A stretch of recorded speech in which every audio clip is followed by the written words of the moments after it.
Close your eyes and imagine a hospital. You're likely picturing white tiles, the hum of high-tech monitors, and the smell of antiseptic. But in 1854, a hospital was a place you went to die, not to get better. In the barracks of Scutari during the Crimean War, the floors were slick with sewage. There were no beds, just damp straw. Rats scurried over the bodies of soldiers, men who had survived Russian bayonets only to be eaten alive by cholera and gangrene. The air was so thick with the stench of decay that doctors often vomited just walking through the door. Into this literal hell on earth stepped a woman who shouldn't have been there. She was wealthy, she was brilliant, and she was told by everyone in Victorian society to stay home and be a proper lady.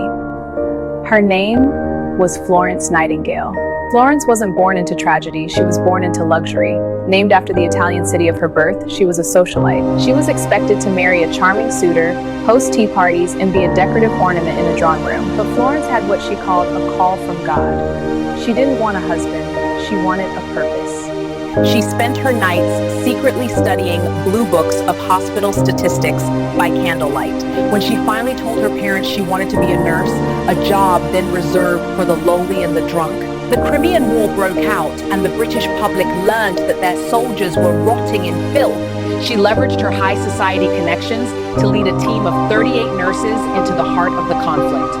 When she arrived at Scutari, the male doctors were insulted. They didn't want a woman telling them how to run a war hospital. So Florence waited.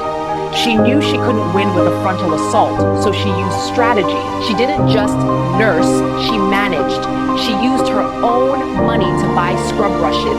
She overhauled the kitchen so men were eating actual food instead of raw meat. But here is what made her a genius: data. Florence Nightingale was a pioneer of statistics. She realized that for every soldier killed by a bullet, 7 were dying of disease. She showed that cleanliness wasn't just a womanly preference, it was a matter of national security. Within 6 months of her arrival, the mortality rate at Scutari plummeted from 42% to just 2%. But stats only tell half the story. The soldiers didn't love her for her pie chart. They loved her because when the doctors went to bed and the lights went out, Florence stayed. She would walk 4 miles of corridors every single night. She carried a small Turkish lantern, its soft glow the only light in a sea of darkness. As she passed, soldiers would reach out to kiss her shadow on the wall. They called her the Lady with the Lamp. She was the first person to treat these men like human beings instead of war material.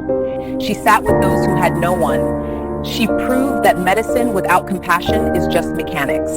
Florence returned from the war a hero, but she spent the rest of her life as an invalid, likely from a disease she contracted on the front line. Yet, from her bed, she wrote over 200 books and revolutionized nursing education across the globe. So the next time you see a nurse or a hospital ward that smells of nothing but clean air, remember the woman with the lantern. She didn't just change nursing. She demanded that the world value human life, even in the darkest of places. I'm Pearl, your host, and this was Heroes of History.